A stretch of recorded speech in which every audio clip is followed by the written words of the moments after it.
Jangan lupa sahabat, like, komen dan subscribe. Tonton video saya sampai habis.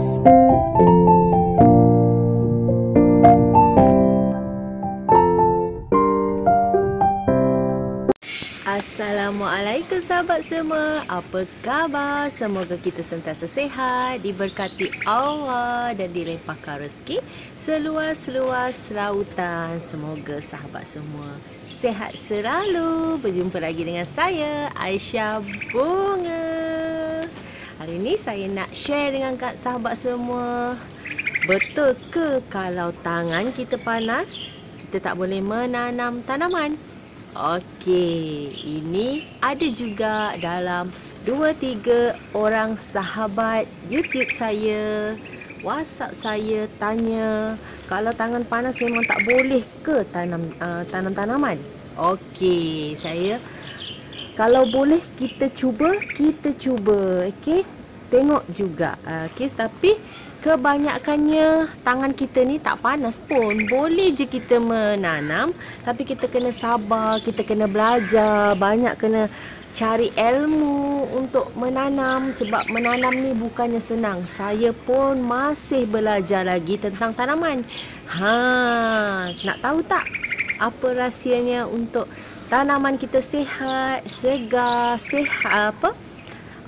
elok, daun semua cantik. Okey, kita kena step by step belajar. Okey, jangan takut bertanya, jangan takut mencuba. Okey, kalau kita tak cuba, kita tak tahu. Dulu pun saya macam tu juga. Selalu pokok ada masalah, kadang-kadang sampai stres, beli pokok banyak kali pun kadang tak hidup. Mungkin saya pernah fikir dalam hati saya, mungkin saya ni tak boleh menanam kot.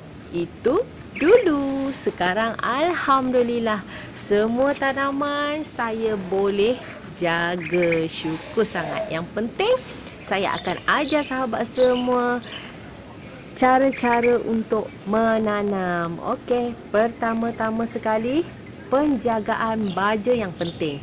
Okey, untuk penjagaan baja, okey, kalau kita nak membaja, kita kena ikut time, masa yang sesuai. Dan kalau kita dah pilih hari yang sama ataupun masa yang sama ataupun tarikh yang sama, kita kena rolling dan kita akan ikut step by step hari tersebut. Macam contoh saya dulu, sebelum pokok-pokok saya besar macam ni, okey, tak sampai pun, tak makan masa pun pokok saya tak sampai setahun.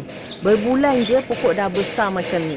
Alhamdulillah sangat. Okey, untuk membaja seminggu sekali, okey, kena ikut hari. Macam contoh, kalau dulu masa mula-mula saya ingat sebulan sekali membaja, rupanya seminggu sekali ataupun 2 minggu sekali. Bila tu masa yang sesuai? Okey, bila masa sesuai untuk kita membaja di petang. Waktu petang, jangan waktu panas. Okey, kita nak membaja tu nak siram dulu ke, nak letak baja dulu ke? Sebab ada yang tanya saya. Okey, kalau kita nak membaja, kita letak baja dulu, selepas itu baru kita siram air yang banyak, biar baja tu terus mengalir ke bahagian dalam akar. Okey, lepas tu jauhkan dari batang pokok. Okey, kita letak di bahagian, kalau boleh jauh di sekeliling pokok tu, jauh dari batang pokok yang kita tanam tu. Okey, di waktu petang kita membaja, elakkan dari tengah hari. Kalau membaja di tengah hari tu bahaya sikit sebab cuaca panas, baja tu pun panas. Lepas tu baja organik yang penting. Jangan pakai baja yang ada bahan kimia. Okey, untuk penyiraman pula sama juga. Okey, kalau musim hujan kita tak perlu siram, ikut pada media tanah. Kalau media tanah basah kita tak perlu siram. Tapi kalau pakai media tanah yang poros, tak kisah pun basah ke lembap ke, kita boleh siram sebab air tu mengalir. Kita tak tahu di bahagian dalam tu kering atau basah. Ikut pada sahabat semua. Okey, media tanah pula. Media tanah kita kena pakai media tanah yang poros. Okey, jangan kebanyakannya saya kalau media tanah ni memang saya betul-betul jaga. Sebab apa? Media tanah kita tak boleh asal korek je kat mana-mana tanah kita ambil. Sebab untuk tanaman ada certain tanaman yang ada certain tanaman tu kita susah nak jaga. Dia tak boleh media tanah yang terlampau banyak. Ada yang pokok kita pakai media apa pun dia senang aja hidup. Semua tanaman tu tak sama. Tak sama macam kita untuk pokok-pokok ni dia ada certain yang senang dijaga, ada yang susah dijaga. Tapi kalau saya, lagi susah tanaman itu, lagi saya mencabar. Sebab saya boleh tahu yang susah tu untuk media tanah tu kita pakai kepada pokok-pokok yang senang. Dia dah tak kisah dah. Untuk penjagaan pokok ni lagi susah, lagi saya suka sebab dia mencabar. Kalau dulu memang saya tak tahu, saya akan pakai je media tanah apa. Tak kisah pun tanah banyak, kokopit banyak, saya certain pakai saja. Saya tak tahu pun tanaman ni kena pakai media yang poros, media yang ringan, media yang sesuai. Tak semua pokok senang kita jaga. Tak ada istilah tangan panas ke, tak ada istilah yang susah ke untuk tanaman. Bagi saya dulu-dulu masa saya tak pandai memang susah. Sebenarnya tanaman ni tak susah, senang saja sahabat semua kalau kita betul-betul jaga, kita ikhlas jaga. Datang dari minat. Jangan mula-mula je kita nak menanam, lepas tu kita biarkan tanaman tersebut, biar kena panas, kita tak siram.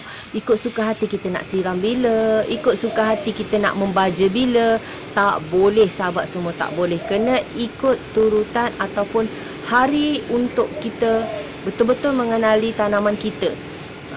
Kalau dulu pun saya macam tu juga. Saya pun dari tak pandai, 7-8 tahun. Sebab saya minat dari sekolah lagi. Saya minat dengan tanaman. Memang banyak sangat. Sampailah sekarang ni saya dah pandai. Alhamdulillah saya dah tahu pokok tu macam mana. Ada certain pokok yang memang tak boleh banyak langsung tanah. Dia kena media ringan yang sesuai. Sebab dulu pun kita tak diajar untuk tanaman yang media poros ni. Saya banyak belajar dekat Indonesia, luar negara. Memang dia orang tak akan banyak pakai tanah. Ada certain tempat ataupun ada certain pokok dia pakai sekam padi banyak. Sekam padi banyak pun ikut pada tanaman juga. Tak semua tanaman kita boleh pakai media yang sama. Tapi Alhamdulillah hormos yang saya jual ni berharga 1 pack RM5. Kalau siapa berminat boleh WhatsApp saya. Di awal video mesti ada nombor WhatsApp saya. Ataupun minat dengan tanaman-tanaman saya yang nak beli, boleh juga. Sebabnya untuk tanaman ni, kalau untuk media ni, itu pengkongsian saya. Video untuk kali ni, tangan panas ke? Bukan tangan panas. Kita kena banyak belajar tentang tanaman. Mesti boleh. Yakin pada diri. Kena rajin. Jangan angat-angat tai ayam. Kalau kita dah beli tanaman tu, kita jaga betul-betul. Ataupun sebelum kita beli tanaman tu, kita tengok cara penjagaan dia macam mana. Kena banyak ilmu juga sahabat-sahabat semua kalau untuk menanam tanaman ni. Dulu pun saya tak pandai juga. Sekarang alhamdulillah tanaman-tanaman saya semua besar merimbun, sihat, syukur alhamdulillah. Sahabat semua nak tahu cara penjagaan tanaman, boleh scroll tengok video saya cara penjagaan. Ada yang saya sharekan dengan sahabat semua. Bye. Assalamualaikum. Jumpa lagi di next video akan datang. Bye. Support video saya. Jangan lupa like, komen dan subscribe. Bye. Assalamualaikum.